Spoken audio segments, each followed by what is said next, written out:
Do you have anxiety? Today we're talking about writing and anxiety and depression and writing with anxiety and depression. I really hope it isn't as sad as those topics can be, but instead hopeful and helpful. This video is based on my own personal experiences, and what works for me may not work for you, but I felt it didn't hurt to share. I've always dealt with faulty mental health. I've been diagnosed with depression since I was 5 and diagnosed with generalized anxiety since my early teens. I've never had a normal experience of what mental health is supposed to be, but that's also given me a lot of time to work through coping mechanisms that work for me. I think a lot of people assume that because I do YouTube, that means that I'm good socially or even on camera, and that's not true. I don't actually have very many friends locally at all. Part of the reason I do YouTube is because it gives me an opportunity to share myself the way I want to be seen: polished, clear, effective. I don't even allow anyone else to be in the house while I film because I mess up so many times.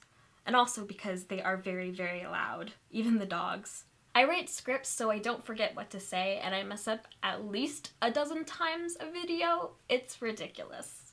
For like 30 minutes of content, I only have 15 minutes of usable footage. That's why when people say only do YouTube if you love it, they really mean it, because it is a process. I'm very internal, always in my head and second-guessing myself. I constantly worry that I'm too much and not enough, sometimes at the same time. It's funny because I'm actually very hyper and emotive once I get to know you, but in the process of first meeting each other or getting to know each other, I can be painfully shy. I am trying really hard to work on that, but it's not easy. One thing I've always loved about writing is that it's a way to work through emotions. Moving around a lot as a kid, my health issues and my not-so-perfect social skills made my teenage years really stressful for me. Books and writing were always there for me and never judged me for not being perfect. I've mentioned before that I used to have obnoxious overconfidence in my early writing years because it was the first time I knew I was undeniably good at something my peers were not. That is sort of reversed as I've grown, but writing as a healing place has always remained the same. I like that in writing, like with editing videos here on YouTube, I don't have to show my initial thoughts to the world. I can create something and come back to it and add more, make it better, pull it closer to the image that I have in my head. It's like thinking of the perfect comeback after a fight and actually getting to reverse time and use it as you intended. It's great. I can show the full me in my words. It's truly magical. I don't like letting people down. I can get a little overwhelmed with processing conversations and feedback immediately, especially because my headache issues make it hard for me to remember all the details of a conversation that covers a lot of things. I try to take notes when appropriate. What I've started doing this past year and what has really helped me when considering possible opportunities someone has given me is not to give a concrete answer right then, if possible. This is usually a reasonable thing to do because most of the time, people who genuinely want to work with you and have your best interests at heart won't ask you to commit to them right on the spot. This should be true of agents and most publishing professionals, so be wary if someone you are considering working with is pressuring you to make a decision right away. I've started taking some time, be it a few hours or a day or so, to think through things from multiple angles instead of just an anxiety fever frenzy. This way I can come to a decision with a clearer mind and hopefully having figured out any follow-up questions I might like to ask. This also works well for revisions because usually my first reaction to criticism is, yes, of course, all these things are terrible. Why do you want to work with me? I suck at life.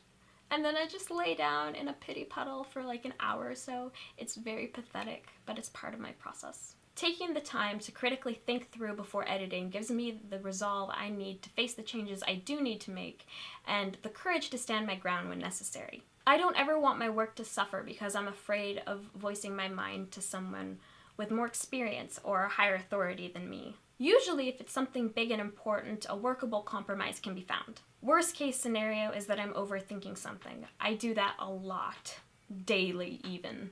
That is always embarrassing, and I will definitely beat myself up over it later, even if it's something really inconsequential. That's just a fact of life as Lily. It's a fact of life. I actually really like constructive criticism, so after my initial pity party, of course, I don't usually push back against advice. Another thing that is really important for me is routine. It's really easy to fall behind if you don't keep to a regular schedule. If you are familiar with anxiety or depression, you know how quickly and easily even the simplest task can become completely overwhelming. You can fall into a pattern of self-destruction if you get into a bad headspace and let things slip or fall away, so I always try my best to stay in some degree of normal. I'm scared to admit this publicly because I don't want any future publishers to think I'm a liability or anything, but it's just a fact of mental illness. I work very hard to do the minimum I need to stay current, even when I feel completely worthless. I'm also trying to be more open about when I'm not feeling positive because I know I need support during those times, even if my mind is telling me I'm annoying everyone I interact with. I also work hard to remind myself that my friends care about me and are not looking for an opportunity to get rid of me or to tell me that they don't like me anymore or that I'm not really cool enough to work with them, etc. It's really important to mark your milestones or achievements.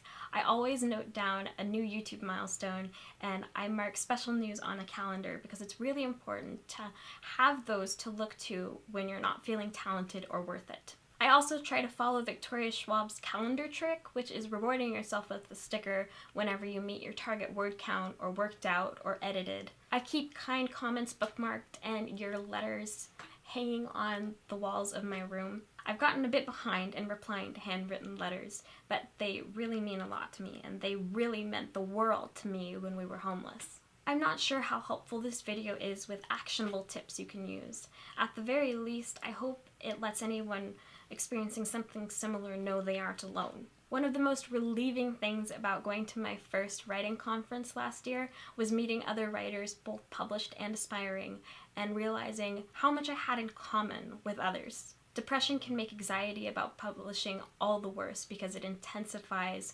frustration and doubt. It's hard not to take things personally, even things way outside your control, like what's in market and what will or won't sell. Because writing is so personal, it's very difficult to detach yourself from criticism or rejection. I think it would benefit a lot of aspiring writers and even some published authors to be more open about how anxiety and depression has affected them. I know that the best thing for me has been hearing others with similar issues, especially if they are more successful than me. If they can do it, that gives me hope that I can too. Do you have a history of mental illness? How has that influenced your writing? Do you have any coping mechanisms you'd like to share? Please let us know in the comments. I'm sure I'm not the only one who will be looking for advice. Thank you so much for watching. I'll see you really soon. Bye. Dun, dun, dun, dun, dun, dun, dun, dun, dun. Don't worry. Dun, dun, dun, dun, dun, dun. Be happy. Dun, dun, dun, dun. Don't worry. Be happy now.